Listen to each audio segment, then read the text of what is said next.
Now, the book of Judges describes the period when the Israelites were settling into the Promised Land. This was following the story of the Exodus from Egypt. As they describe it, the conquest wasn't completely over yet, and warfare was often. This resulted in the book being about the judges and the stories of heroes. Judges didn't mean the people who decide court cases, but military leaders who are said to have delivered Israel from their enemies. The Bible doesn't normally give detailed descriptions of weapons for strategy, but there is plenty of knowledge from the weapons used from archaeological discoveries. The offensive weapons used at the time could be divided into three categories. There would be, according to the range, short-range weapons were used in hand-to-hand combat.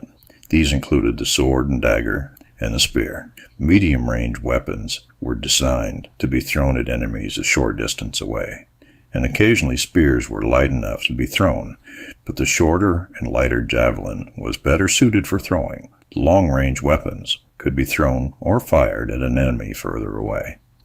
Examples of long-range weapons include the bow for propelling arrows and the sling used to hurl stones.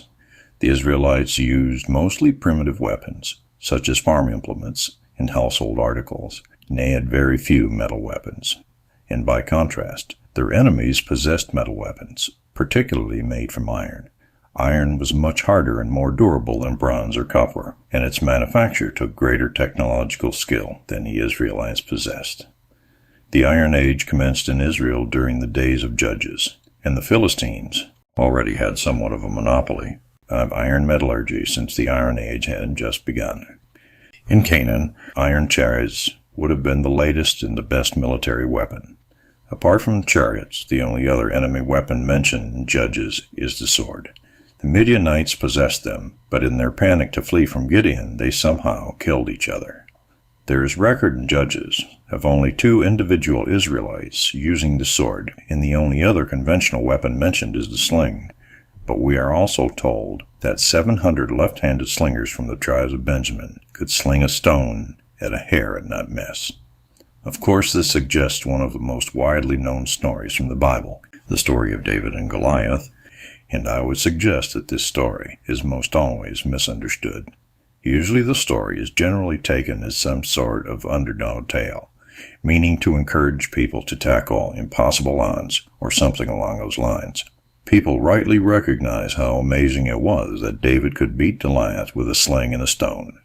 But one of the important background details is the fact that almost everyone in Israel's army had only sticks and stones as well. And they didn't have iron tools or weapons. And yet, look back at 1 Samuel, and we read the following. Now there is no blacksmith to be found throughout all the land of Israel, for the Philistines had leased the Hebrews make themselves swords or spears. But every one of the Israelites went down to the Philistines to sharpen his plowshare and his axe or his sickle. And the charge was 2/3 of the shekel for the plowshares and for the mattocks, and 1/3 of a shekel for the sharpening of the axes. So on the day of the battle there was neither sword nor spear found in the hand of any of the people with Saul and Jonathan his son had them. The passage describes the conditions of the battlefield before David stood battle with Goliath. And this was the general military situation in Israel at the time of King Saul. The Philistines had their side racket going in Israel that left Israel defenseless when the Philistines got mad at them. And finally David, using the technology of the day, which was smelting iron, then he began to expand Israel's borders, something that he actually learned from the Philistines. And the story goes like this. After his fight with Goliath and going on to win other battles against the Philistines, David's popularity grew. King Saul became jealous and violent, so David and his men fled. David knew that he must remain well hidden, so he carefully thought out a plan. The best thing I can do is escape to the land of the Philistine, and then Saul will give up searching. David and his men fled to the Philistine king of Gath, and because they found favor with him, David was given a Philistine city.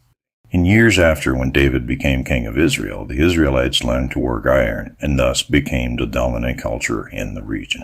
After the advantage of iron was taken away from the Philistines, they lost power and influence over the land. Not sure why the Israelites were not allowed the technology before, But the Torah relates to the prohibition of using iron in the building of the altars. And if you will make me an altar of stone, you shall not build it of hewn stone. For if you lift up your tool upon it, you will have profaned it. And there you shall build an altar to the Lord your God, an altar of stones. You shall not lift up any iron tool upon them. You shall build the altar of the Lord your God, whole stones, and you shall offer burnt offerings upon it to the Lord your God. Israel didn't have the technology of smelting iron for a very long time. My question is, if Yahweh was with them, why didn't they have these skills? Why would the Creator of all hide this from his own people? I contend Yahweh did not want them to have iron technology. He didn't like it for some reason. At least didn't like them having it. Maybe it was just the sound of it being used to work stones bothered him. I don't know. However, could it be Yahweh was still in some way punishing the Israelites? Well, after all, the scholars suggest the cult of Yahweh was a god of metallurgy. They say he originated among semi-nomadic comfort smelters between the Bronze Age and the Iron Age. And for some reason, around 3,200 years ago, the great empires around the Mediterranean and the Middle East suddenly imploded. The Egyptians retreated from Canaan and the copper mines of Timor and Negev. The Egyptians went back to the banks of the Nile. In the arid waste of the southern Canaan, a new power arose, and they worshipped there a new god. The god was none other than the deity known as the four Hebrew letters, YHWH. This is who became the god of the Jews, and by extension the god of the Christians and the Muslims as well. So we find out that long before becoming the deity of the Israelites, Yahweh was a god of metallurgy in the ancient Canaanite pantheon, worshipped by smelters, the metal workers throughout the Levant. I bring this point up only to question why a god of Israel, a metallurgist, didn't share his talents with his own people, his inheritance.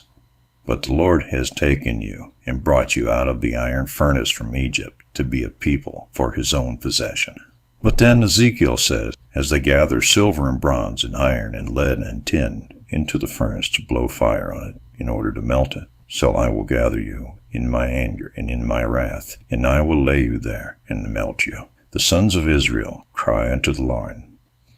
I say this sounds like Yahweh didn't like his own inheritance. If things were in favor for the Israelites, then Yahweh took credit for it.